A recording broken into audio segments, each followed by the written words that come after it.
You know, I was very convinced that this would be the trip that I kick the procrastination habit and get some proper sleep the night before the trip. And that was true up until about 10 p.m. last night because I had packed. My flight wasn't until 9:30, which meant waking up at 7-ish.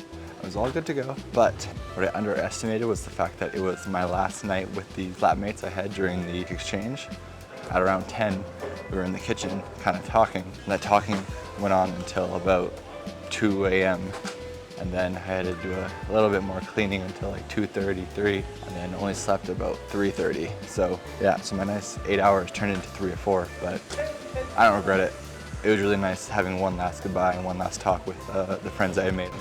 Yeah, it's a bit of a two-part special because I have 24 hours here where I'm basically just killing time until Dad and Shah arrive. And in that time, we're gonna see both Amsterdam and Rotterdam.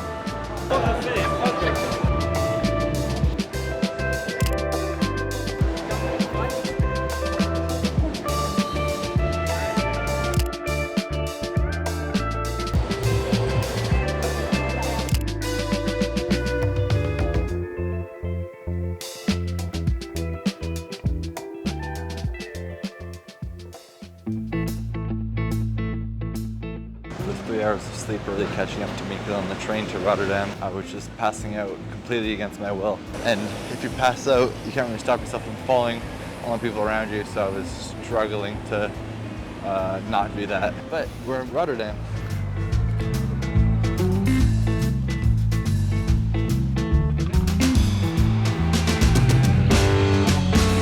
So we checked into the hostel, talked to a couple people, feeling a lot more re-energized now, and trying to do the most we can with the last hour of sunlight. We also have a quest update thanks to Ref. So we're gonna try to get through his list while not looking too much like a tourist.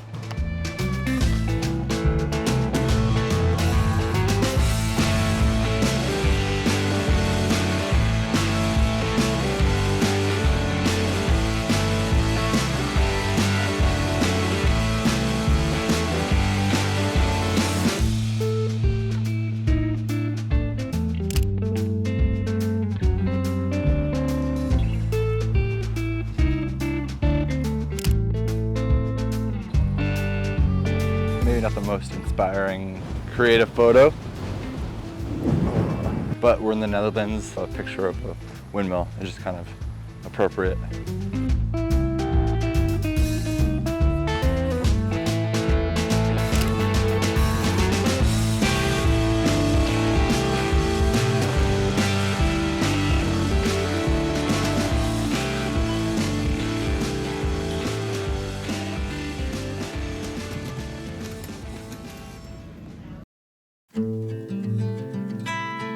It is the next morning, and we have 3 hours till we go back to the train station to head to the Amsterdam airport to pick up Dad and Shar. And we are going, in those 3 hours, to do the other half of the map that Raf suggested. And the first thing on that list is some cube houses. So we're gonna go see what that means and what that looks like. Really enough for the streets to be very quiet, which is a pretty stark contrast to Amsterdam yesterday.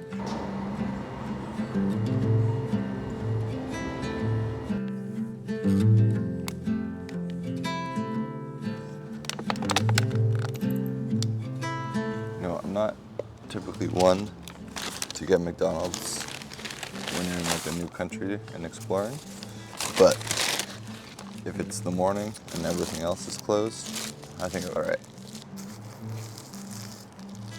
We already have a pigeon eyeing us down, one-legged pigeon.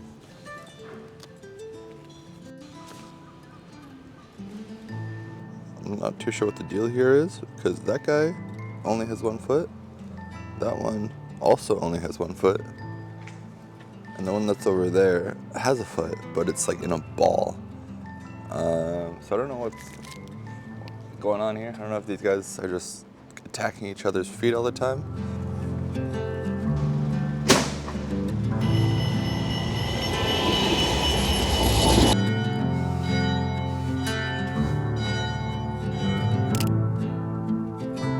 So I'm looking for what I imagine are houses in the shape of cubes, based off the name Cube House, but not exactly sure why they exist, but I'm sure in the video I'll add an explanation as to why they're here.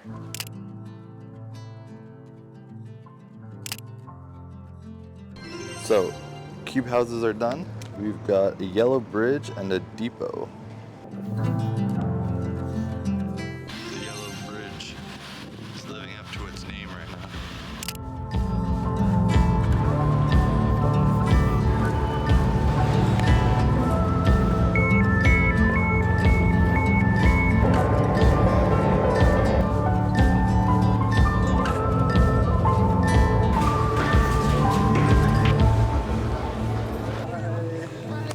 How's it going? Wow. You made it. Yes. Yes.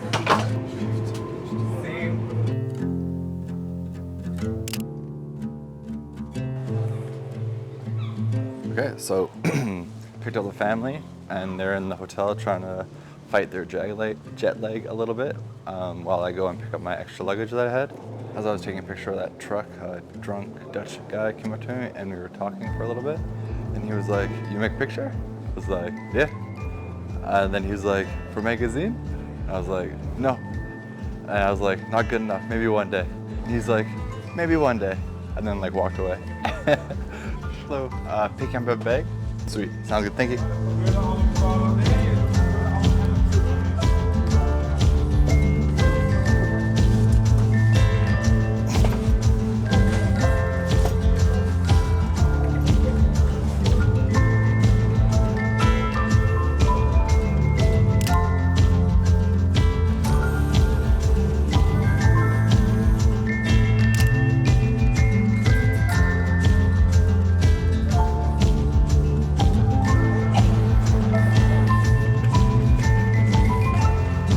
Sometimes, with moments like this, I wonder if suffering ever ends.